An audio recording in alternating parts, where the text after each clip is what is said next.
So everyone, please join me in welcoming her to her very first Saskatoon Chamber State of the City address, Her Worship, Mayor Cynthia Block.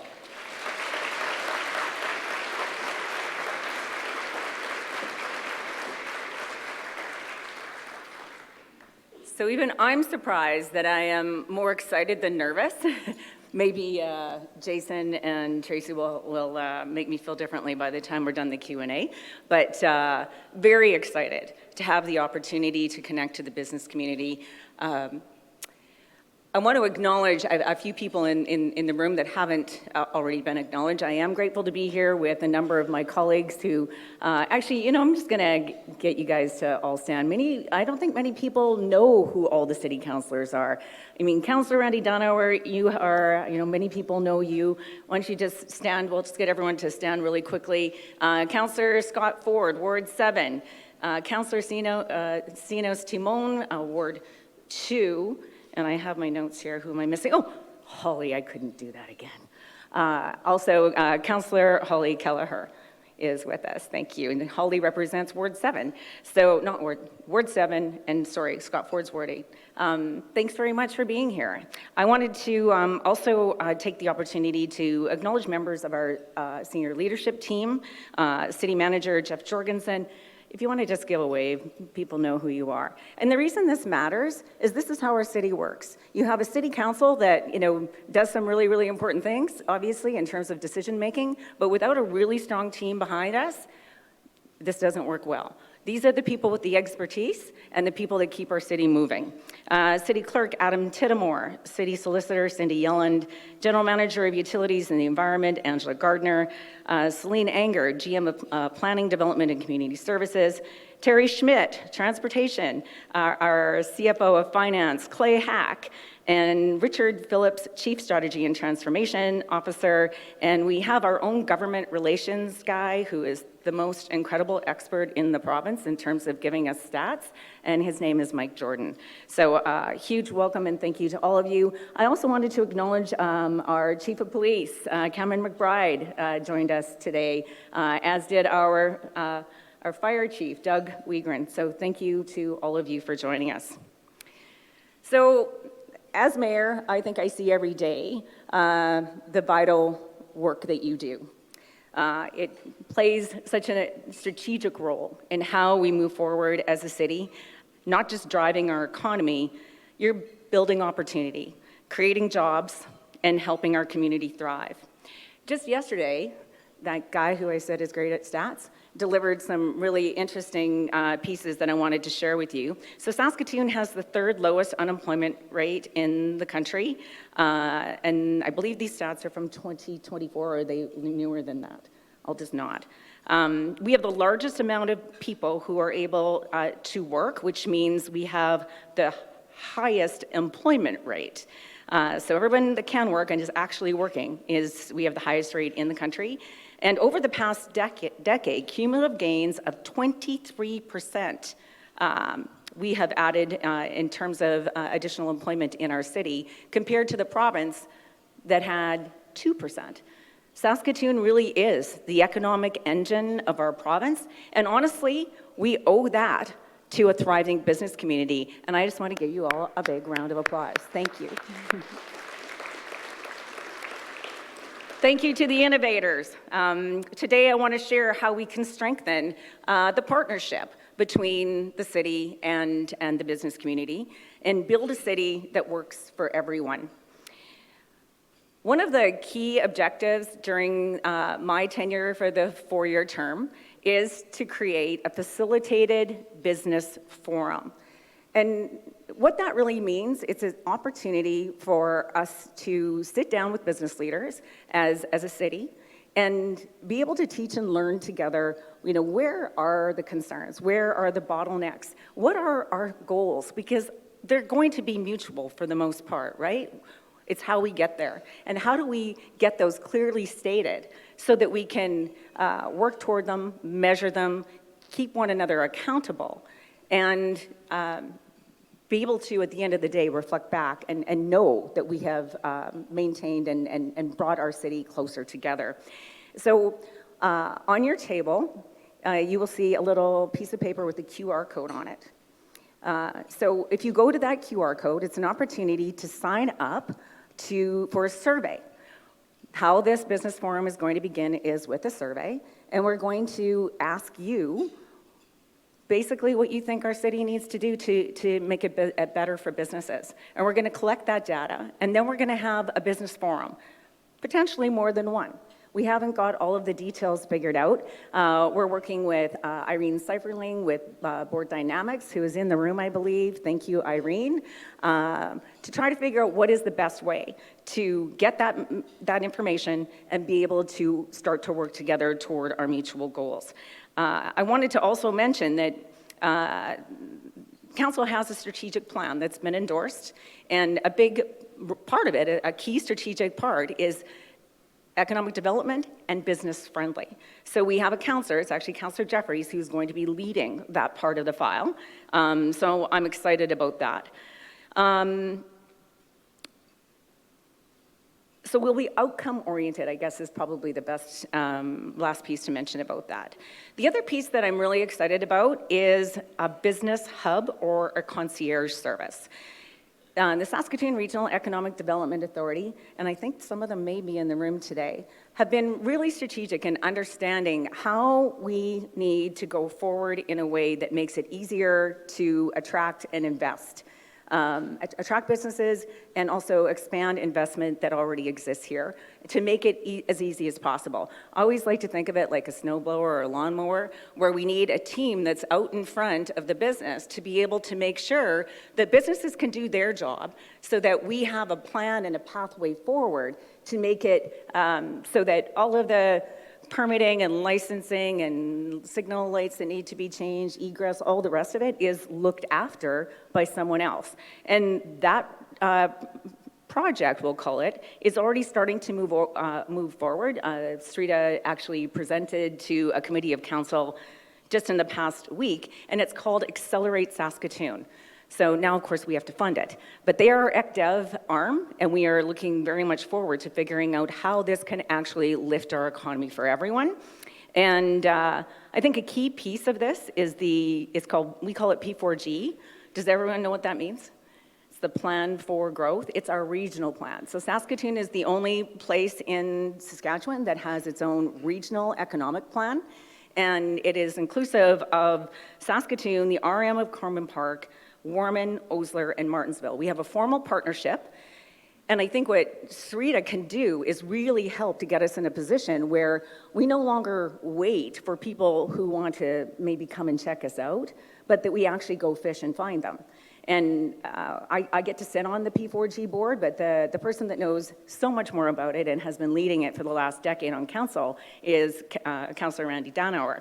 So his leadership role in this is really strategic for us to start to see how the concierge service and all of those other pieces around creating a region where we're all working together can work. I also wanted to talk to you about priority-based budgeting. We just talked about it, like council has given direction to move that forward. Budget is always a big issue, right? How do we do more with less? How do we stay focused on the most significant things that residents care about? Priority-based budgeting will help us do that. And I just think to that point, we also learned in our service savings and sustainability report that was just presented yesterday to a committee of council that we are, over the last, I'm going to make sure I get these stats right. So in 2024, we were able to either save or not spend the money. We saved $5.4 million, and between 2019 and 2023, our overall spending has gone down 7% per capita when adjusted for inflation. And so about inflation, I mean, I think many of you have heard this before, that inflation is really out of control for municipalities. When a fire engine cost $1.8 million in 2020, and today it costs over $2 million, you can't not buy the fire engine. So how do we do that? And I think those are some of the wider pieces that I'm interested to talk about with the other orders of government, especially the federal government. We need a new fiscal framework. Property tax is not a sustainable tool when that type of inflation is happening in our communities. And if we want to see them thrive, we need to figure out a different way to do it, and I'm committed to doing that. One of the other things that we talked about during the election was the commitment to a small business subclass. I just wanted to let you know that that work is ongoing, and I anticipate a report will be coming shortly. The community safety plans in business districts, this is a part of an overall objective by the city, and again, it's connected to our strategic plan, and Councillor Scott Ford is leading that for City Council, and that will also, I anticipate, get woven into the conversations that we're going to have with regards to the business forum. And so I think lastly, I just wanted to, before I get grilled, I wanted to just say this, that I know our city needs to work in partnership with the business community, and we need to continue to strengthen that. We need to build trust. And we do that, of course, by relationship building. And I just want to say this, that I want our city council and your mayor to be your loudest cheerleaders. We know how important you are. It's foundational to the way forward. You need to hear that, we need to demonstrate that, and we need to work really closely together. But if you ever get to hear me speak again, and hopefully you do, you will know that I spend a lot of time bragging about our city. I just could not be more proud of how we are growing up, the attractions we are creating, the kind of density we're creating, the kind of modern public transportation system we're creating, how we're starting to, build up a city that's modern and increasingly globalized, so that when people look at Saskatoon, they don't just see, the old Saskatoon of 250,000 people. They're seeing a growing up city of more than 308,000 people, according to the latest data. And when you add in that whole region around us, we're starting to look like closer to 400,000.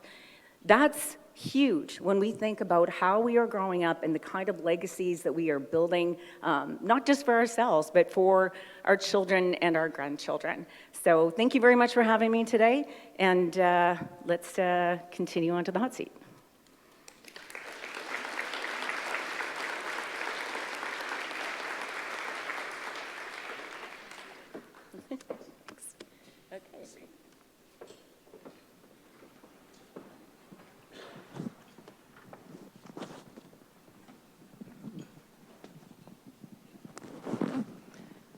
Thank you, Mayor Block. Your worship. Do you like that name? Your worship? Her worship. Thank you for being with us here today, and it was great to hear your talk. So you served, Mayor Block, as city councilor for many years, and now you've got this new role. How has your perspective changed, and what has surprised you most about this role, about Saskatoon and taking office? Since taking office, sorry. Well, I think as mayor, the thing that probably surprised me the most is the feeling of the weight of responsibility. I came in to this job eyes wide open. It's not like I hadn't seen, very closely how the job worked. But I think it's that knowing that your community's counting on you, knowing that there are so many facets of the community that need to be heard and need a bit of a leg up sometimes, and trying to be there for all people all of the time, that weighs on me. And but I'll just say, a lot of people say it must be, so hard to go from councillor block to mayor block. And the honest answer is it was way harder to go from citizen block to councillor block. And so for all my new councillors in the room, I feel your pain because you can't know what you don't know. For whatever we all think about, well, we pay attention to the news, or I know so-and-so at the city, I know how this runs.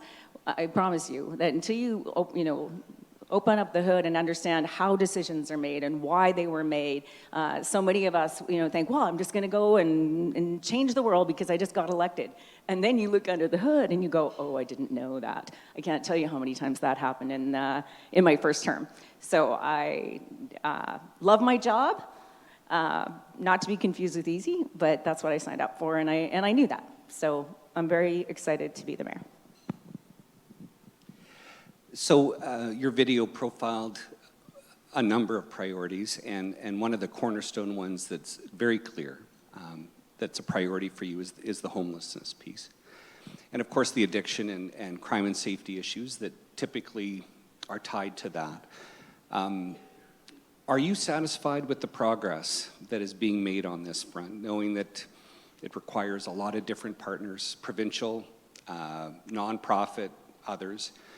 Are you satisfied with the progress being made so far? And in your mind, are those next steps clear in terms of what needs to be done? I'd say no and no. I think it would be impossible to be the leader of the city and say that it's okay what we are seeing in the streets of Saskatoon today. And it doesn't make me feel any better to know that other cities have it worse or that all cities are facing a crisis of homelessness. And I'm glad it doesn't, because it makes me more determined than ever to figure out a Saskatoon solution. We have so much important work that is happening in our city, and many of those folks are actually in this room, and they're not just city employees. I've seen service workers that are here today, people that are working urgently every single day to save lives and figure out how to get to the other side of this crisis. The new Saskatoon homelessness action plan, the city is a partner, but it's not just being led by us. It's being led by Saskatoon Tribal Council, by Métis Nation, and by the Saskatoon Housing Partnership. And those four main stakeholders are working with Indigenous rights holders and people with lived experience of homelessness to make sure that the path forward works. We can't keep doing the same thing over and over again and expect a different result. And that to me is deeply frustrating, that we keep spending money at I shouldn't say all orders of government, because that's not true. There are some things that are changing, and I'm definitely very hopeful that Housing Accelerator Fund money is going to be a foundational game changer for us, and that that's a federally funded program. I am really hopeful that the province's commitment to recovery will start to make sure that everyone who is ready to enter treatment for mental health, trauma, or addiction has that path and is able to be sustained on that path through that funding. That will be a big help.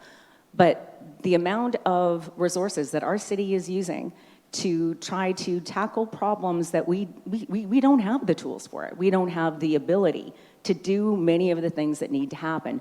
Our tools are fire and police. And if we continue along a pathway where we are utilizing, fire, police, ambulance, emergency rooms, court costs, jail time, I haven't even gotten to the business community's impact, which, as we know, is enormous. The cost of this is just going to keep going up. And, and people are dying in our streets. We can and must do better. So speaking to, you talked about different levels of government, and there's a debate about whether the city should take responsibilities of these other levels of government. Well, it's great that the city is prepared to step up, and you talked about some of the issues that are right here in our community. It means stretching local resources, and you just spoke about that, and kind of blurring the lines of accountability between different jurisdictions. So how do you approach decisions about the city stepping up beyond its role, and where do you think the line is when it comes to scope creep? There's definitely, been concerns about this for quite some time, and it isn't going away. I think that we should try really hard to stay in our lane and to try to build those relationships with other orders of government to ensure that that's where we are.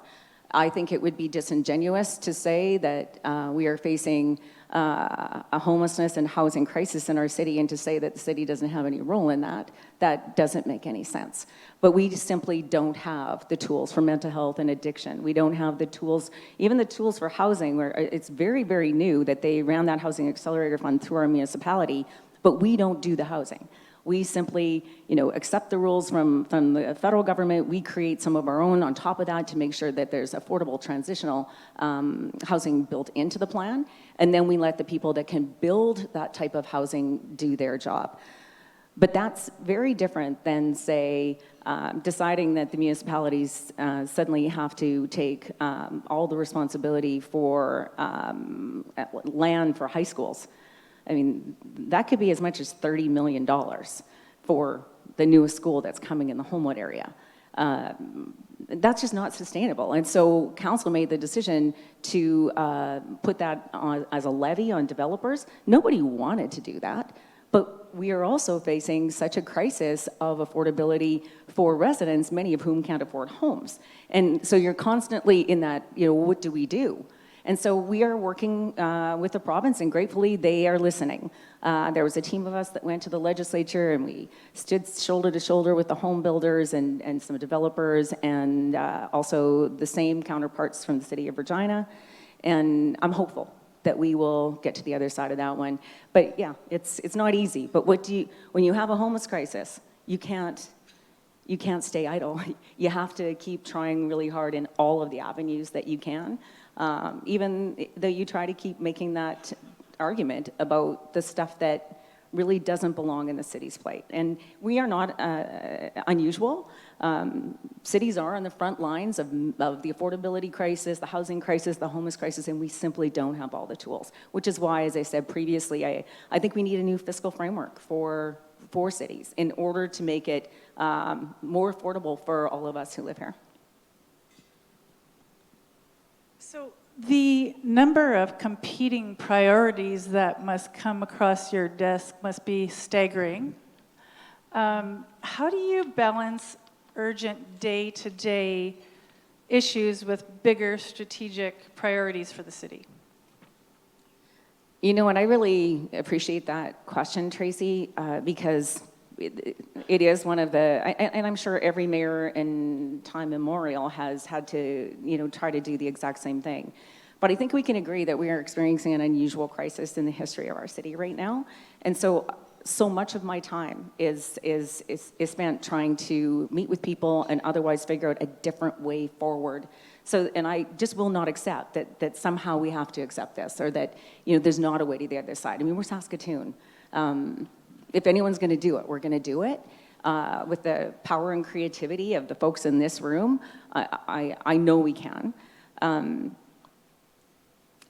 But it doesn't mean that the rest of the world stops. And it doesn't mean that other folks don't also need things. And you can't just stop the whole lifeblood of a city by putting out fires all day. So I think, right now, for example, you're in the middle of trying to solve that crisis.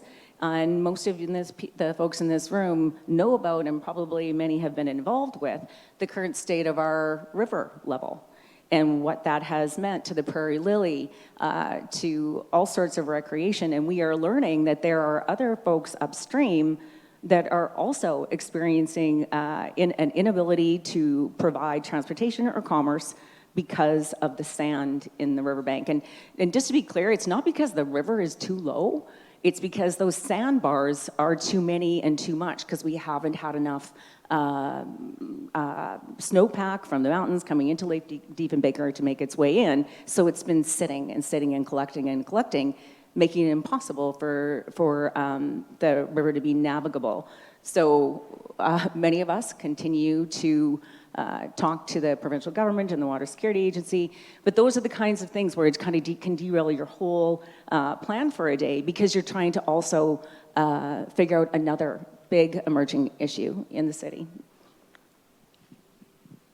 You mentioned the two-year budget cycle, right? You're going to enter into deliberations in November. And it's a process.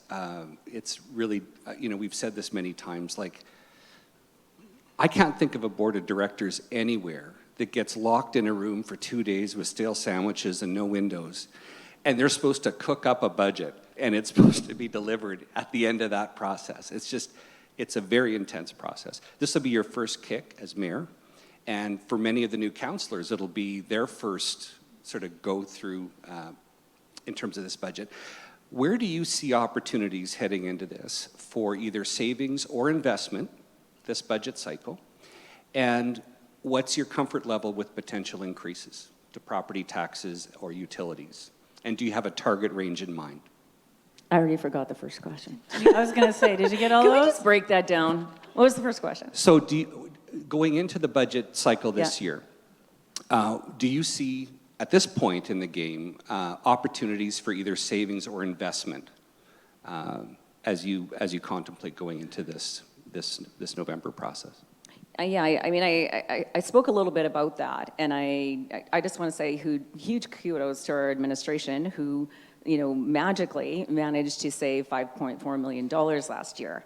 I mean, this whole idea of doing more with less has been on the table, probably in every generation forever of being in, any kind of government, that you're constantly looking for ways to be more efficient. And that's actually like a foundational model in the city, to constantly be striving to do things better, leaner, stronger. But I think everything we do as a city is connected to a service.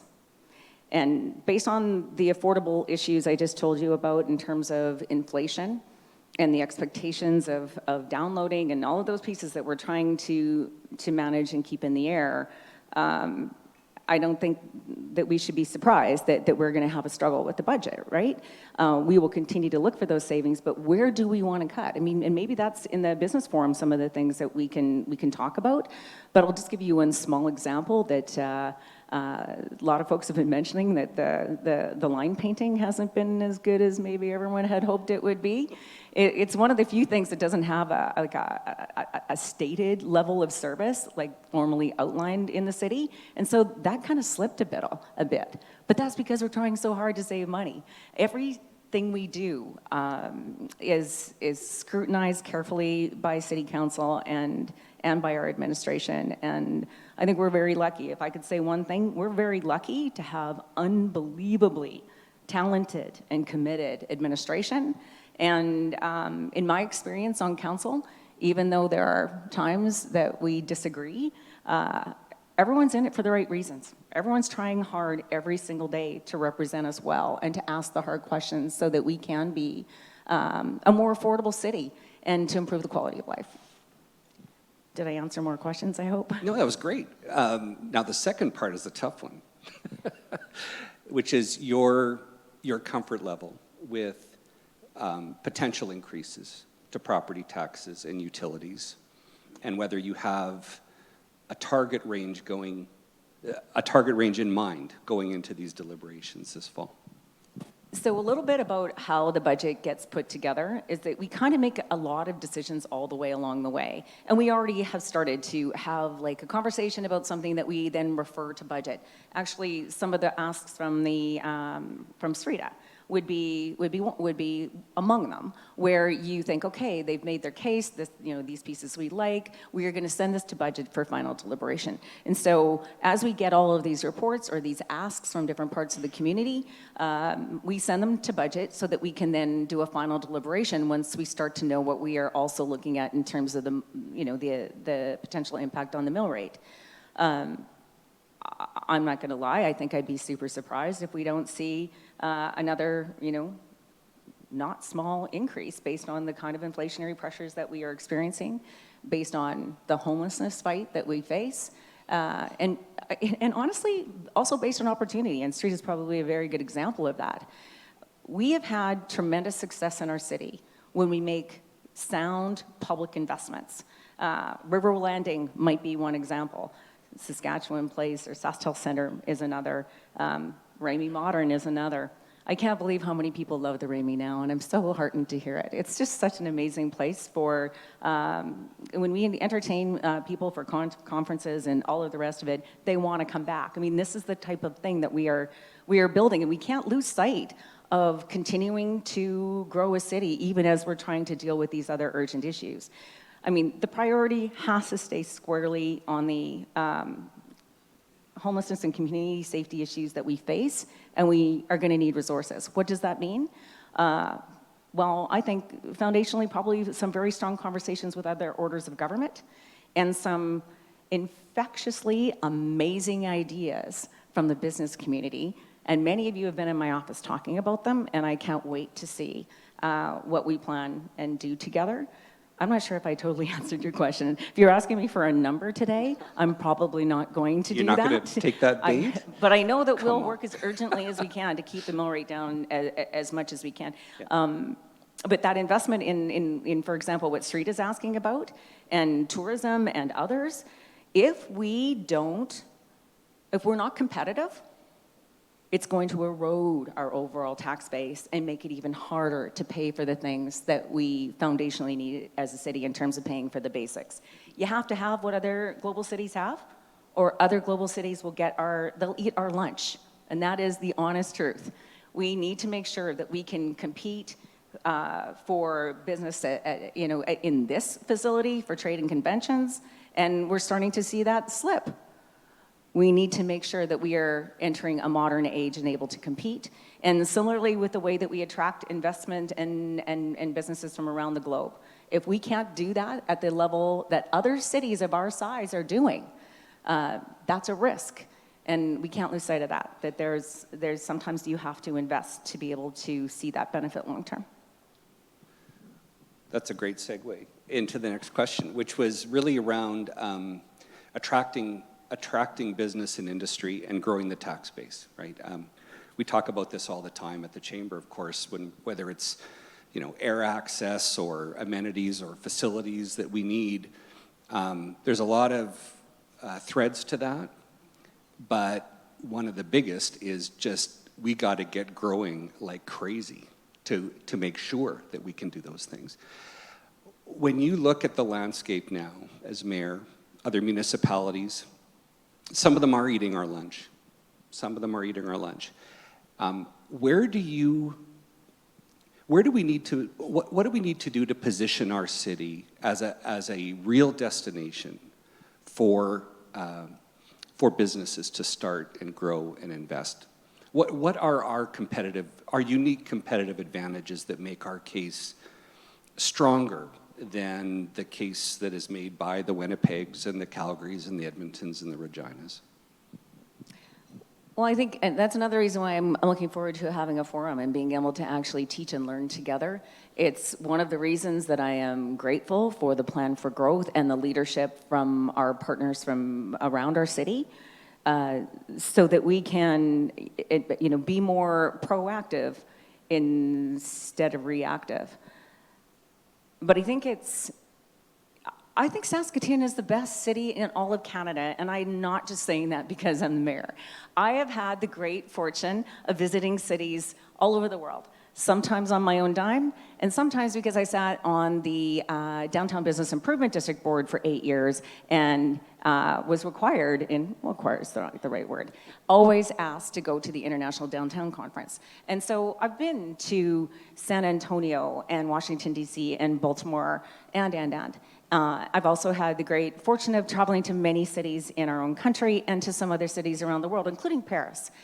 And honestly, we are kind of the Paris of the prairies. We are charming. We have this beautiful city that is growing up in a way that I couldn't be more proud. And I hear this all the time. Do you know ambassadors want to talk to the mayor? And so they come in the office and they talk about the city. Of course, I love to brag about our city. And when I think about River Landing, when I think about what's growing up around River Landing, when I think about the livable, walkable city that we are creating and rising density, by the way, where infrastructure and services already exist, and that helps us to be way more affordable. I should have mentioned that earlier. That's an exciting city, a density. The College Quarter is moving forward. There's plans from behind the College Quarter that are actually finally starting to shake out and move. Again, right in the heart of our overall city and fully connected. I wasn't going to mention bike lanes. But I have to say that for all the vitriol that has gone around over active transportation, it's again, I see what other global cities have, and an interconnected cycling network is actually a big deal. And if you don't have it, it's hard to attract talent, especially in the tech industry. And businesses will tell you that. They've told me that it's about having what other cities have, but not, oh, they've got it, well, we have to have it. Everything Saskatoon has done has been uniquely and distinctly rooted in place. And to think about Saskatoon, where we are proudly urban on Indigenous territory, but with a prairie heart. Now just think about that phrase, and I just coined it. Think about that phrase, and when you think about our city, like that's pretty special. That we have not only an image of our city that's grounded in place and time and honors the past, but is uniquely ours. It isn't like any other city. And I think we got to just keep building it in that way, all of us together, you know, honoring our treaty relationship. And actually that makes us an even way cooler city. I was at a pipe ceremony this morning for cultural spaces, and with all sorts of elders, old people, and knowledge keepers, storytellers, and they were talking about cultural spaces and how this might fit in with a wider plan for Saskatoon's, hopefully Meewasin as a national park, and there's going to be cultural spaces all around Meewasin, and about why that's important and what kind of a place are we building as a city when people who are from here and people who are not are going to be able to experience the lifeblood of our city, not just from today, but understand more of the history that is unique to us. I don't know. I'm pretty excited about where all that's going. So, Mayor Block, we've heard from business owners who feel their imprint isn't always meaningfully considered by the city, and that's why we're encouraged to hear about the survey and the forum that's about to come out here. Can you share what that engagement will look like a little more detail about the focus of those discussions and who will be invited to participate and how the outcomes will be genuinely heard and reflected in the city's decisions?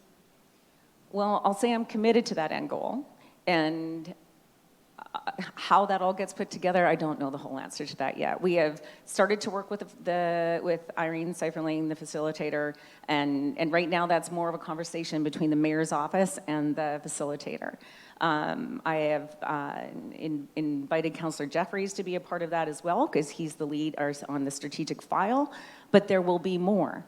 And I anticipate all of council will be invited to participate. That's my intention. That's where I think this is going.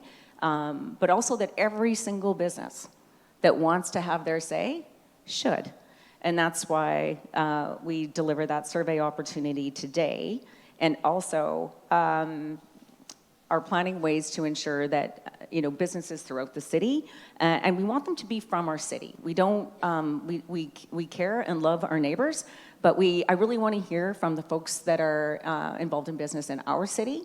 And from there, we'll start to discern what's the best way to do that. How I anticipate it working will be potentially like 1 or 2 sessions that are sort of more forum-like, and then perhaps something more of a, Broadway theater event or something where there's an invitation that goes out that we have an opportunity to flush out, and once we have an initial opportunity to flush things out, to be able to sort of present that to a wider scope to see what we're missing. That's generally how I see it going for now. But I'll say one foundational thing that for sure during my time as mayor, I want this to be an ongoing conversation, an ongoing measuring, and we should have measurable outcomes that we can see. And so once the forum is over, it doesn't mean that we don't continue to interact and that we don't continue to touch base, and that we don't, potentially have to pivot, because the world, sometimes delivers other things to us that causes those of us who are leaders in the community to have to shift course. But I'm excited for the opportunity to learn and make sure that we're going forward in a good way, so that we can build trust and get excited together about the city we're building. I'm happy to hear about your commitment to ongoing conversations.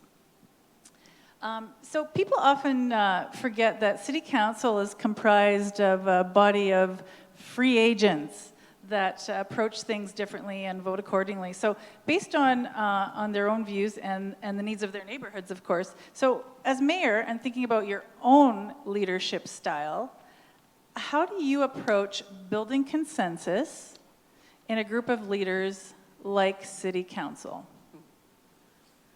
Okay, that's actually not a hard question, because I mean I think it's very difficult. Like if you just look at it as an open question and not know our city or not know who our council and our administration are, it is often how do I say, much harder in other cities to figure out ways to develop consensus and otherwise treat one another respectfully. And so again, we are so incredibly fortunate to have a council and administration that are dedicated to public service. I know that sounds sort of like a canned thing to say, but they really are. They care deeply. They understand how to disagree respectfully. And I almost find sometimes that it's a bit of a leadership style or an ability to do things that I wish more people in our whole community understood and tried to work toward. And maybe it's because I spend too much time looking at the comments on social media. Aren't those depressing? Like, be honest. We used to be kinder, so I don't know how much of it was COVID or how much of it is social media, but it is my strong hope and determination to start to try to lower the temperature. And how do we do that? As a mayor, I can't do it alone. But when we have a council that is committed to dialogue and trying to find reasonable, fair outcomes, and an administration willing to work with, let's face it, I mean, they have 11 bosses. Like, that must be super hard. And yet they manage to do it with such grace and dignity and find ways to even help us understand how we're not always that far apart, so that we can do what the residents and businesses of Saskatoon expect us to do. Get the work done, do always. And this is the one litmus test. If every single person at the City of Saskatoon and the electeds know that our only job is to make sure that we put our residents first, also our businesses, but your residents. If we always remember that that's what we're here to do, that we're here to serve, I think we're going to continue to have, we will continue to be well represented. And if we're well represented, it means that we can get some things done. And I think we will, I will continue to believe that if we work together, there's nothing we can't achieve or overcome. I said that a lot in the campaign, but I truly believe it. It's Saskatoon. If any city is going to get to the other side of homelessness, it's going to be us. So I think we just have to believe that and move forward.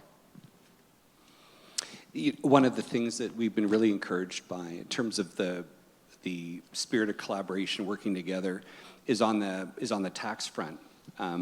It's such a dry topic. Nobody loves to talk about tax policy, but we do. And one of the things that we've been talking a little bit about with council and with administration is developing some sort of comprehensive tax policy for the city that's a touchstone for decisions, instead of having these sort of debates on these discrete pieces like ratios and rates and other things. So we're really encouraged that administration and council has been open to having those discussions with us.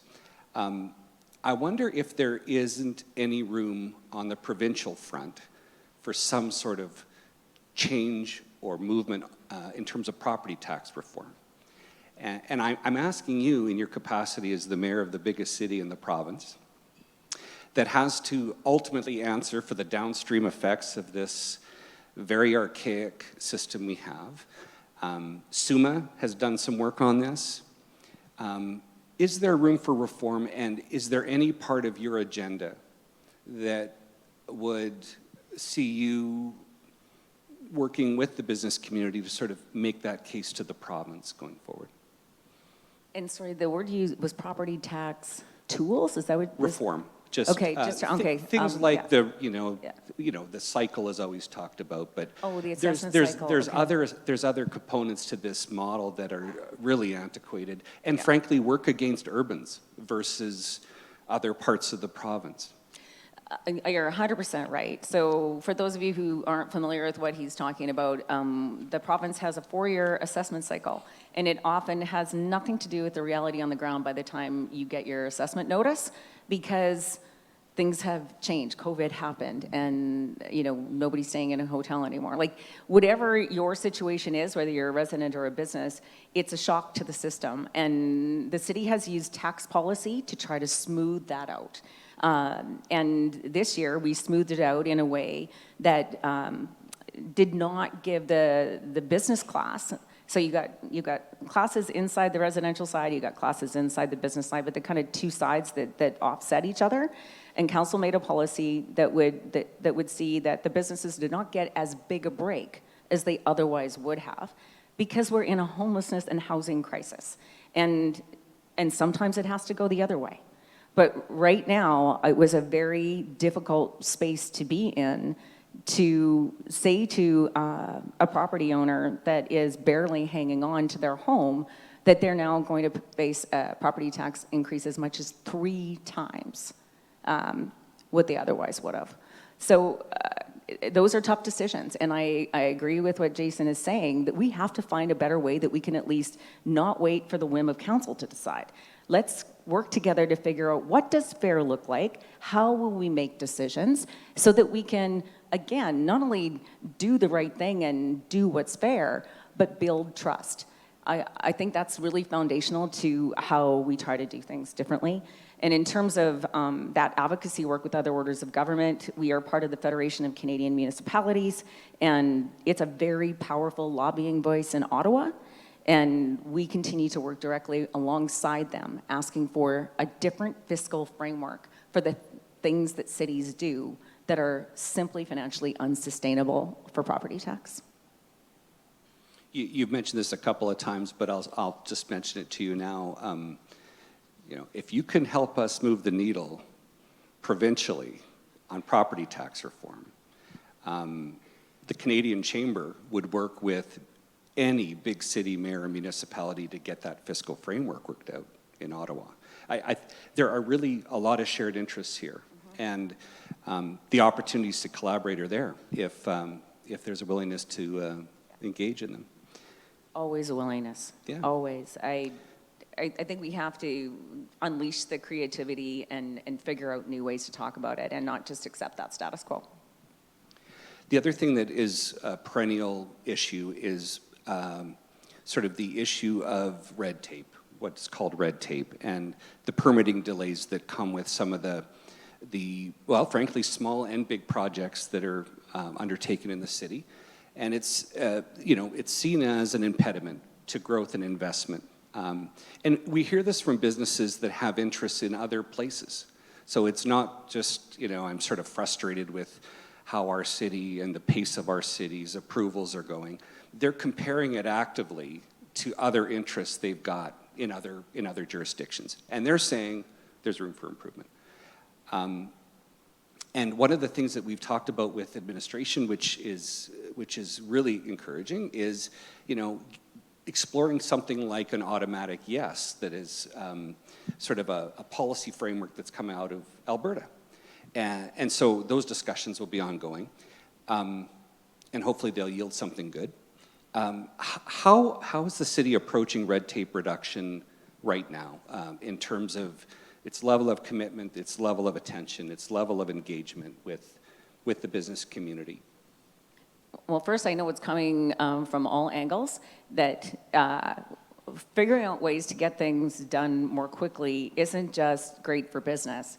It is urgently important for residents and urgently important for the services that they're going to need in the commercial environment as well. So this is a all of us together project. It isn't just for one of us. It is actively being worked on, and I know that I believe the Chamber's involved as well, the Construction Association, the Chamber or Administration, Home Builders. and Home Builders Association. this is, I mean, as long, again, when we're having that open dialogue and building that trust and unleashing, again, that power and creativity of folks that know this stuff inside and out on the ground, I know we're going to get there. I can't remember what the targets are. The numbers are out there, but the goal is like to be in the top 1% in Canada in terms of how we turn this stuff around.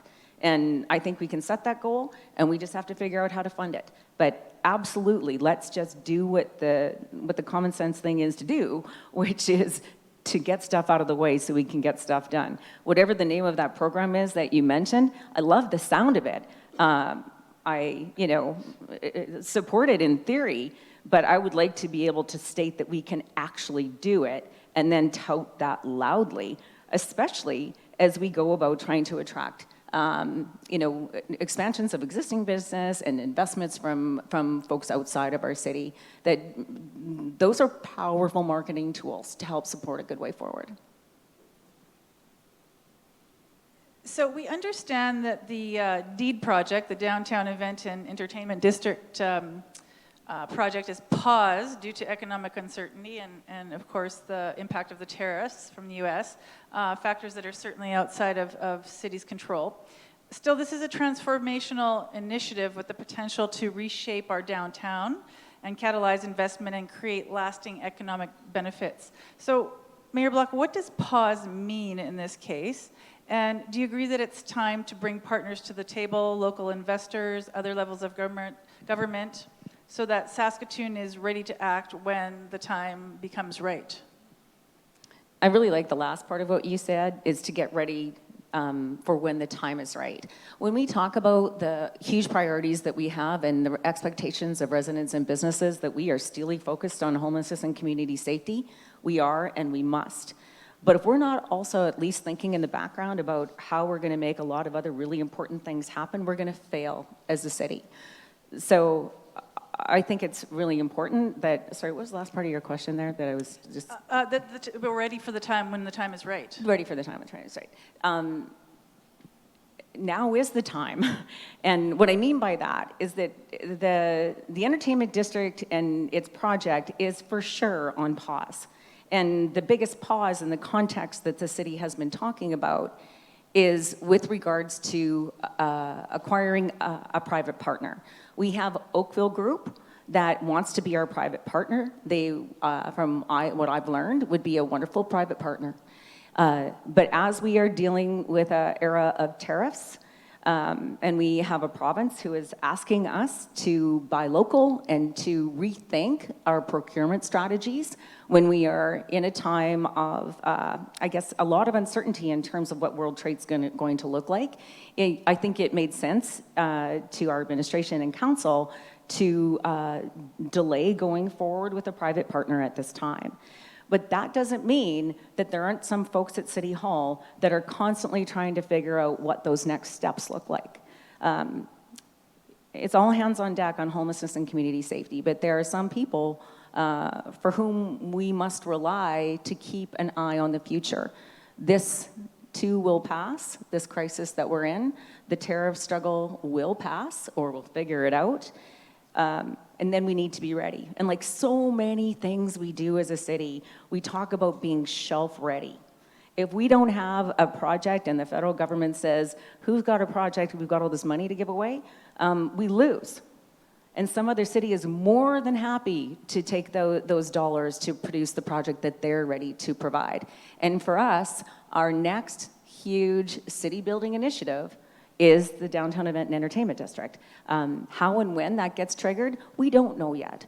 But we do have it shelf ready, just not funded. So it's not like people are at the City of Saskatoon doing a whole bunch of work on DEED. It's done. We've done our work. We've got that. If you've not gone to the website to look at the new city center plan, please do. Saskatoon.ca, I think it's /city center plan. But if you go in the search engine, you'll find it. You'll be blown away at what we have been working on for the last 8 years to get it ready so that it can be shovel ready when the time comes. Thank you. So what's one thing you wish citizens understood about the leadership challenges involved in running a city. Do you mind if I just harken back to the deed one more time? Absolutely, go ahead. Because I think that maybe that's connected to what your question just asked. Like for me, the deed isn't just a nice to have. It's not about a place for entertainment so people with money can go and spend it in new and better and more exciting ways. It's not just about creating a global city to have what other cities have. It is a city building initiative so that we can add residential and commercial development where infrastructure and services already exist. We don't have to, put in more water and sewer and roads and sidewalks and signal lights or bus service or snow clearing dollars, because it's all here. Like we are giving up an enormous opportunity if we don't invest in a place that's going to attract more commercial and residential development to the downtown, which will also have the spin-offs of more tourism, more opportunities to have more flights to Saskatoon, and a lot fewer travelers to Calgary and Edmonton all the time to go see the latest, greatest, next thing, and staying in their hotels and eating in their restaurants and shopping in their stores. This is a city building initiative, and it's going to be fantastic. People were outraged in 1960 something when we created. Wasn't called TCO at the time. It's what was it called? Centennial Auditorium. If you look back at the old Star Phoenix archives, it's unbelievable that thing ever got built. And they had to move railway tracks to set up Midtown Plaza. The community was outraged. That worked out pretty well. River Landing. What would it be like without River Landing? Some of these changes, I think, seem like people get frightened by change. But we don't, if we're not brave, I think the cost of that is going to be a lot higher than the cost of being brave and moving forward. I'm sorry, and your question is, what would I most like residents to know about the job or about? The leadership challenges of running a city. The leadership challenges about running the city are exactly that. Helping residents for us to be able to communicate in a way that helps residents know that we have their best interests at heart. Not that we know better all the time, we don't, which is why we engage all the time. But keeping eyes on costs, knowing that if we don't invest, we're gonna lose. I wish residents understood that better. I wish residents understood how well served they actually are. All of the data shows that we are one of the best managed cities in all of Canada. Our tax rate is actually relatively low compared to cities of our size, especially winter cities. We have a AAA credit rating. A handful of cities in all of Canada actually get that. And for all of the other reasons, like a very collaborative council, a very collaborative administration. I wish the city knew how hard everyone is working to try to deliver services at the most affordable price point possible, but also visioning for a future that allows us to maintain them. And that matters too. Thank you, Mayor Block, for being here with us and sharing your vision with us. And thank you, everyone here that joined us here at this chamber event. A thank you to our presenting sponsors, Graham Group, our powerhouse sponsors, Campotex, Saskatchewan Polytechnic, Nutrien, Remy Modern, and Concord Group, and of course, TCU Place for the delicious meal here today and the wonderful service as always. For all upcoming events, please watch your email for the Chamber check-in on Wednesdays, and remember to follow the Chamber on social at this Chamber YXC. Thank you all for coming, and take care and have a wonderful rest of your day. Thank you, everyone.